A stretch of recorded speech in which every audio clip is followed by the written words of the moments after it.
Good morning, Shubh Prabhat, Salam Alaikum, Bonjour, Good Morgen, Dobry Rano, Buenos Dias.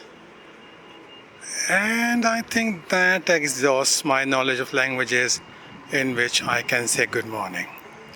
If I sound chipper, there's a reason for that, because this is the beginning of a new trip. And now I can tell you where the trip is going. The trip is going to North Macedonia. Why? Why not? It's in Europe. It's nice and accessible. It's not very expensive. It's one of the countries where I have not been. This will be my 25th country, if they let me in. And it has some really beautiful things that you can go and see. So, as I said, why not?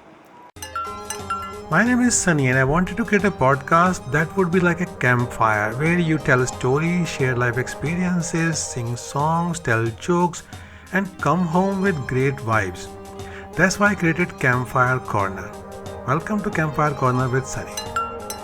Hello again, this is Sunny and you're listening to Campfire Corner with Sunny. I was just so excited about starting this new series of episodes about North Macedonia that I did not even say hello in the beginning and just started with an on-location recording. This on-location recording was actually still in Oxford because this time I was well prepared. I was mentally psyched to record this properly as I go along, because I had seen in the past from the Edinburgh trip that sort of update works very well with my style, because recording just on the audio is much easier than when you are doing actually a piece to camera. Piece to camera is when the reporters face the camera and then they do the whole news item and then you then sign off with the thing, with the channel name and all that. So that kind of thing. See, I know all these lingo because I've just done my MSc in digital media production. But anyway, so I was able to do that in the last trip in Edinburgh, and I thought this time I'm going to do more of that, which is what I started with, and that turned out all right. Now we're gonna go back into that, but before I go into the actual location and the trip and everything, I want to share something that I did before I started on this trip, because I think this might be useful to other people as well who don't have a lot of money to spend on a fancy solutions like me. So I have a small basil plant which is in a small plastic flower pot, and this plant lives on my windowsill in the kitchen, and I use it to to put the basil leaves in my tea. It's good for health, good for flavor, but because I was going for a few days, the plant needs to be watered. Okay, one solution that people find is that you can ask somebody to come and water your plants. That's like a typical TV show thing. But if you don't have friends, then what do you do? I do have friends, but my friends were going with me, so I could not ask them to come and water the plants. The other solution is that you can buy these automatic drip feed solutions, and the problem with that is, one, they're very expensive. They can run into even £100 or more if you take the fancy ones. But they also need like a water supply. So you have to put the hose from somewhere in there, and then they need space as well to set everything up. I did not have any of those things, the money or the water supply coming in from the garden, or like a lot of space. So I made my own kind of drip feed. And what I did, I have these baking trays. These are metal aluminum baking trays. I took a baking tray, put it next to the sink, filled it with water with the watering can that I have, and then just left a little bit of space on the top. So it's not very deep. It's about like 1 centimeter deep, I think. And then I put the flower pot in there, and the flower pot has holes in the bottom, so it can take water from the bottom as well as from the top. But the flower pot edges are very like machine cut, so water cannot go in there if it's sitting like that. So I put a coin, I think it was an Albanian coin from the last time, because I have tried this solution last trip and it had worked. I think the last 2 trips I've tried this. So I use that coin to prop up one of the edges of the flower pot so that the water can actually go inside, and there's no risk of overwatering because the water is coming from below, so the plant will take as much water as it needs. And this time, as well as the last two times, when I came back, the plant was alive, the leaves were green, new leaves were coming. Hallelujah, job's a good one, Bob's your uncle. Okay, so that's something I'm sharing, because if you also have a solution where you go on travels and then you don't have people that, or you don't want to give your key to somebody just to come and water the plants, and you don't want to spend £100 to buy a drip feed solution, you can do this simple trick. And I did take a picture of that, so I will put that picture on the Instagram, so make sure you check the Instagram if you want to actually see how this looks in real life. And yeah, you can implement this. It's very easy to do. You don't need an Albanian coin, just saying. You can use any coin, or even a spoon or a fork or a butter knife, just to prop up the flower pot a little bit, so there's space for the water to go in. Okay, now let's go back to our hero standing on the footpath of an Oxford road and speaking into his fist as like a crazy person. Oh yes, I need to share this trick with you as well. This I've recently learned because of all this podcast recording, especially on location recording. When you are recording on location, outdoors, then the biggest problem is the wind. Sometimes there's a strong wind, sometimes there's only a small breeze, but when the wind hits the microphones, it makes a lot of noise, even if it's a gentle breeze. And this recorder that I have is a tiny Sony recorder. It has two microphones, so if the wind hits them, it's going to make a noise, and the noise is very loud. And also, that's the kind of noise that you cannot remove in post-production. You can remove normal noise like computer fan or like a plane engine, something that is very droning, very like a straightforward noise, very uniform noise you can remove. But this noise with the wind hitting the microphone, that's very uneven. You can't remove that. This is the reason when you see reporters on reporting from on location, you will see that they have a microphone, and that microphone looks like some kind of a furry animal, because they have a wind cover, a wind shield on top of that. In the business, we call it the dead cat. I don't know if it's made from a cat. I don't think so. At least not anymore, even if it was in the beginning. But it looks like a cat because it's very hairy and furry. And it's like a hairy sheath. So the microphone goes inside and it covers the microphone. And then when the wind hits it, it absorbs the wind. There are two issues with that. One, you need to buy it, you need to take it with you everywhere, and my recorder is very small, so I'll struggle to find something that fits that. So one trick that I have found, which seems to work pretty well, is that when I hold the microphone, I don't hold it up in my fist, I hold it down, as in I hold it at a level where my little finger is holding the middle of the recorder, and the top of the recorder where the microphones are, that is at a lower level physically than my finger. So it's kind of embedded in my fist, but my fist is open, so when I speak, my voice can easily go into that. And because the wind is now hitting my fingers all around, if the wind is not very, very strong, it kind of it gives it a protection from that wind. So this is another trick. If you record stuff, if you do things for your Instagram reel or other stuff, if you have a podcast like me, then feel free to use it without any patent. Okay, now we go back to the location setting where I was waiting for my friends to pick me up, and I was taking the time to record the beginning of the trip. This is a nice Saturday morning in Oxford. I am waiting for my friends to pick me up in a cab because we are going to Luton Airport to catch our flight. Yes, I'm sure you remember from the Budapest episode that London has these 4 airports. Not all of them are equally desirable. Luton is the least desirable, one of the least desirable, because it's very far and taxi costs a lot. Bus services are not that great. So this time it makes a difference because I'm going with 2 of my friends who also went with me to Edinburgh. Was it last month? Only a few weeks back.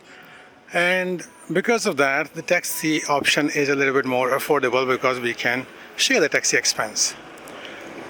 So that's the update now, and the format of these episodes is going to be the same as I did in Edinburgh because I think that worked quite well. I recorded some stuff there, then I made some commentary on that in studio, which means my desk at my home in the living room. And also I recorded some stuff there with my friends, especially Surbi, who was my unofficially official podcast partner for Edinburgh. So she gave a lot of her thoughts, which I think worked out quite well. So this is going to be similar, only I will try to record a little bit more updates in North Macedonia itself, and then see how that works out when we get back. I am also thinking of doing some, let's say, vlog material, as in some videos if I can capture, which is harder for me because I'm lazy about editing stuff. But I've had this kind of like a request, demand, question, query from lots of people who say, oh, do you not put any videos in the podcast? So we'll see if I can do something which will allow me to capture some stuff on location, but not have the kind of material that will need a lot of editing, if that makes sense. It won't make sense until you are the kind of person who makes a lot of reels, or who makes a vlog, or who has made a vlog. So we'll just see how it goes. So right now this is the first update for this North Macedonia trip. Let's go to Skopje. We have reached the Luton airport, and the taxi was also a story, because when we booked the taxi from the app, it's a service called 001 in Oxford, and you can book it from the app, and it's £105 straight to the airport for Luton Airport. But if you book it as a multi-point, like you want to have a couple of pickups on the way as well, then it becomes much more expensive. So usually we don't book it like that. We book it a single point to single point, but then we just request the driver to pick up a couple of people on the way, because we make sure that we don't pick anybody from the home and just ask the friend to come and stop on the main road where the taxi is going to go by that route anyway. It depends on the driver. If the driver is, like friendly, cooperative, he can stop and pick us up and then not make a big deal about it. But if he wants to make a big deal about it, he's well within his rights, because them are the rules. And this driver was like that. So he was sticking to his guns, like, nope, them are the rules. If you say pick up, it doesn't matter if it's on the same route, doesn't matter if the person is already there, it's gonna be 125 instead of 105. So it's already a more expensive trip than it was supposed to be, but that's a small change. We'll see how things go as we go along. But we are at the Luton airport now. My friends had to go through extra travel documents check at the check-in counter because, Indian passport. I have a British passport, so I already have my boarding card, but they had to go to the counter, and then the counter person called somebody to ask, Indian passport, can they go to North Macedonia? And then finally they confirmed. And I was just telling Surabhi that the kids who were born when she entered the queue are actually walking and then saying mama, mama by the time she finished from the queue. It took a long time. But anyway, that's the thing. Oh, and another interesting, funny thing, is that we already saw from the app, and I've got the messages as well, that the Wizz Air flight that we are on is about 3 hours late. It was supposed to be 15:30, and now it's 18:20. It's supposed to go from here, which means that instead of getting there about 8 o'clock, it will get there almost 11, like 20 to 40. That is right now. At the counter, they were giving them different times for boarding and departure, so we don't know. We'll just have to watch the information boards. But in the meantime, we have this great opportunity to feed our faces, and we have Frankie and Benny here, which is kind of like our normal regular one when we come to Luton. So we'll go there, but first we'll have to go through security. I'll keep you updated how it goes. So Survi, what was the story with the taxi this morning? So we booked the cab from 001 taxi.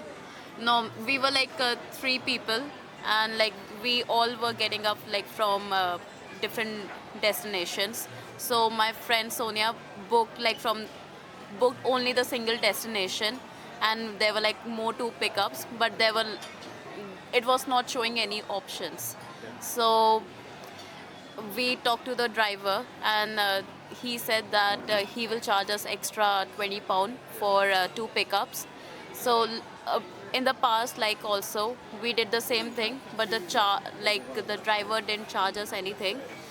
uh, driver wa- Driver was little cooperative, so he agreed to us that he will not take any extra amount.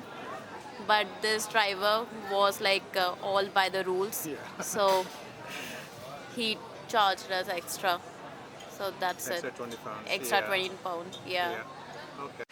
When we got to the airport, it was very busy. It always is, even though it's a small airport. There are lots of flights from there.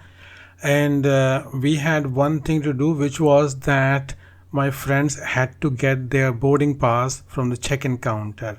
When I had checked us in from the app the previous night, it had given me my boarding pass in the app itself, so I had mine.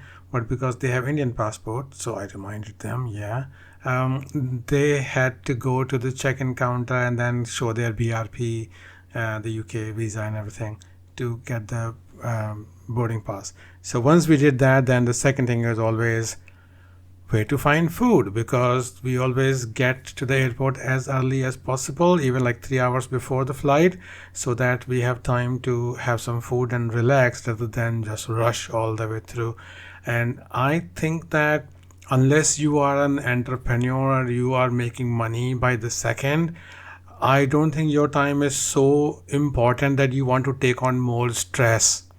So if you have to kill a little bit of a time at the airport, always choose to go early and kill time there rather than go at the last possible minute and then rush through and then worry about whether you're going to make the flight or not. So that's my philosophy always. One problem this time was that my favorite restaurant, all of our favorite restaurant, the American Italian diner, Frankie and Benny's, that used to be at Luton, it was closed. There was construction partitions around it, so I don't know what's going on. So we had to look around, and it's always a question of what somebody is willing to eat and what somebody is not willing to eat. And it took a long time for us to find something. And also there was one place we did find, and there was a wait time of about 45 minutes, and I think you know by now how I feel about waiting for food. I don't like it.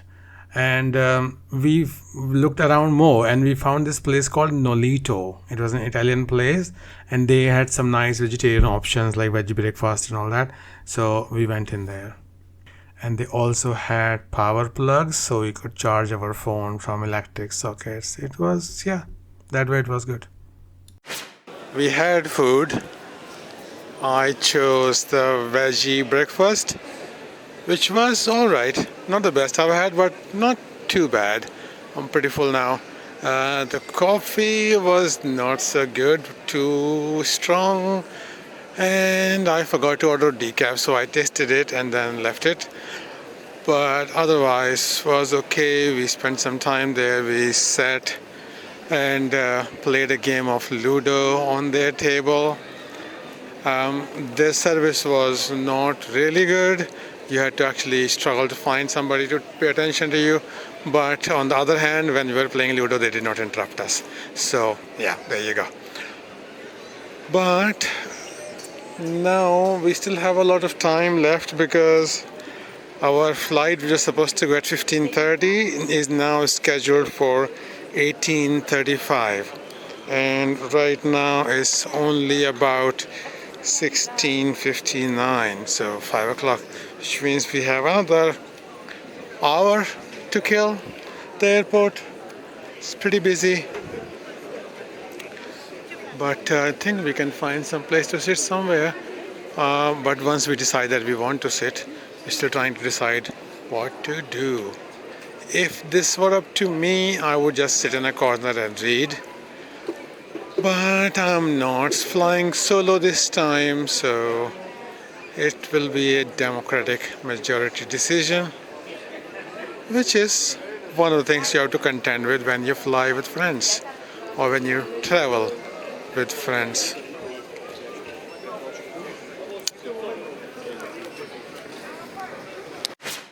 The accommodation we have booked in Skopje is called Risto Apartments. It's an apartment that was available on booking.com, and I've had some communication from that landlord.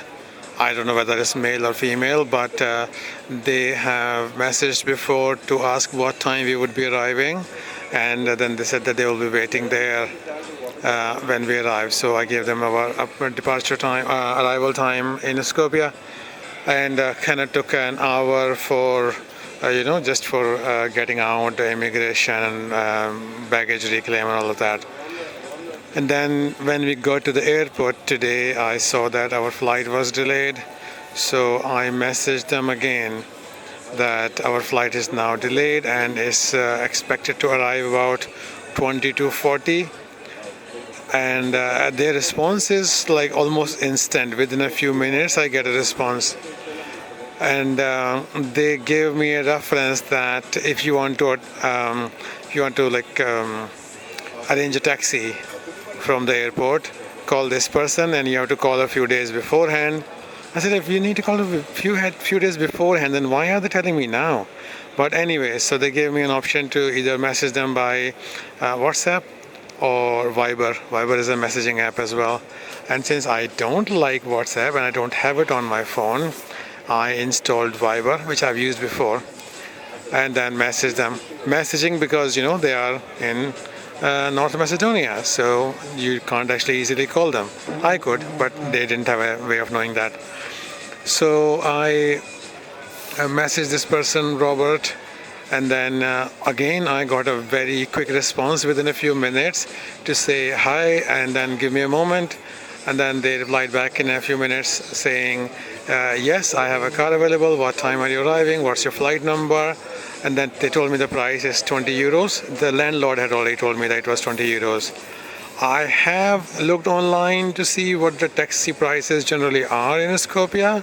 And for the base rate and the taxi by kilometer that I got on the internet, it seemed like it should be for that place about 11, 12 euros maximum.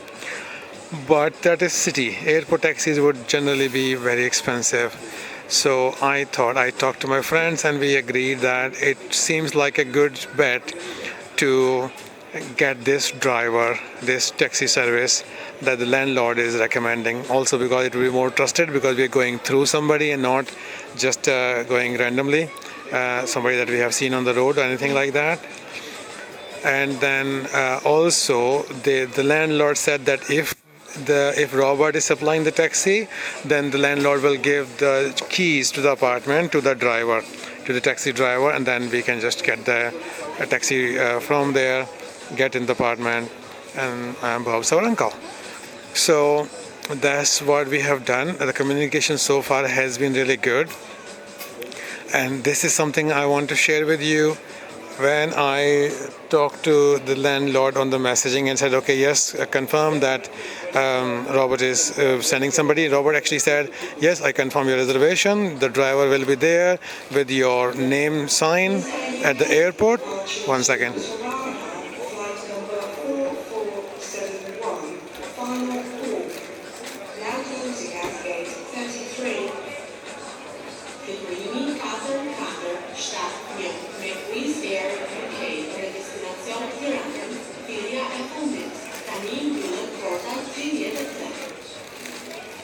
Okay, yeah, that's not us. So Robert, the taxi service person, he confirmed and said that the driver will be there at the airport with your name sign, and have a nice journey and see you soon. And then I confirmed that to the landlord in booking.com app messaging, saying that yes, Robert is sending this taxi. So they confirmed that okay, I will give the keys to the driver, so we can get that. Then I remembered that we were supposed to pay the landlord when we got in. And if the landlord is not going to wait for us at the apartment, then how will we pay them? So I asked them, how can we pay you? In the morning? And then they said, yes, leave the money on the table if you leave before I get over there. I have never seen anything like that in the few years that I have been using booking.com or booking hotels and apartments separately. People either ask money beforehand or a few days before or at the time of your check-in. Nobody has ever said that pay me afterwards and leave the money in the flat if I'm not there. My God, I mean, how trusting are the people in North Macedonia? This is a unique experience already, even before we have actually set foot on the North Macedonian land. So yeah, I just wanted to share that's kind of like a interesting insight into things, and I hope that this is an indication of things to come. We'll see. I'll keep you updated. Time now is 5:21. We are still waiting for the flight boarding to be announced. Some fun facts about Macedonia.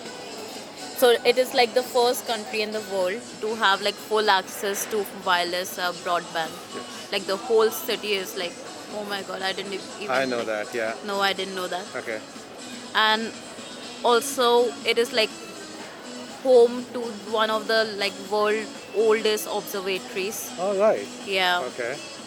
And it has like one of the underwater cave in the world, and it is like Lake Ohrid is known to be like the oldest and most deepest lake in the entire world or the Europe. I'm not sure. Okay, probably Europe. Okay.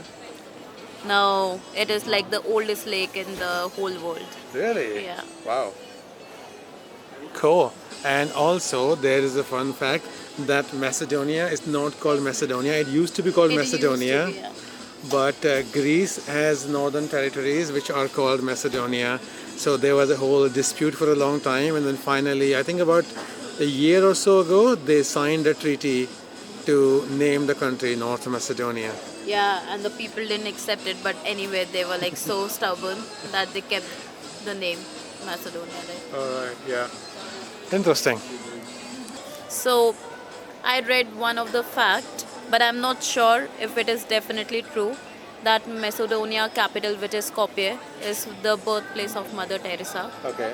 Why do you doubt it? Because I've been to Albania, and the capital of Albania is also known to be the birthplace of Mother Teresa. Okay. So, but I read it somewhere that Macedonia is also called. Okay. And also, the country is so old that it's home to part of the cross on which Jesus was crucified. Wow. So it's like, I'm thinking that, like, not thinking, I know like it is like so old now. Yeah, yeah. So, yeah. That's Fascinating. amazing. Yeah. And one of the fun fact is, the second most mountainous country in the world is Macedonia. So it's amazing that we will go there and we'll actually be the part of it. Yeah. Probably some good views, probably some mountainous views as well. Hopefully, yeah. Cool. Finally, our gate has been announced, gate 22. So we're going towards that, and that kind of means that the last estimate of the takeoff time of 18:35 might be correct. So we'll see. Honestly, I was hoping they would delay it another hour so that I could claim compensation for my travel insurance. But oh well, we'll get there an hour before. Oh man, must be some kind of a record that I have already done about 28 minutes of this, and we've not even taken off from London yet. So I promise next episode, the next update will be from Skopje. Okay, but I need to finish it here because I don't want to make these episodes too long that they become boring. But hopefully you have already got some insight into the Macedonian mindset, some information, some way how they work, how they think, because my interactions with the people there already from here. And the next update will be from Skopje, I promise. Thank you very much for listening. I will see you next week. For now, I will say have a wonderful week and bye bye.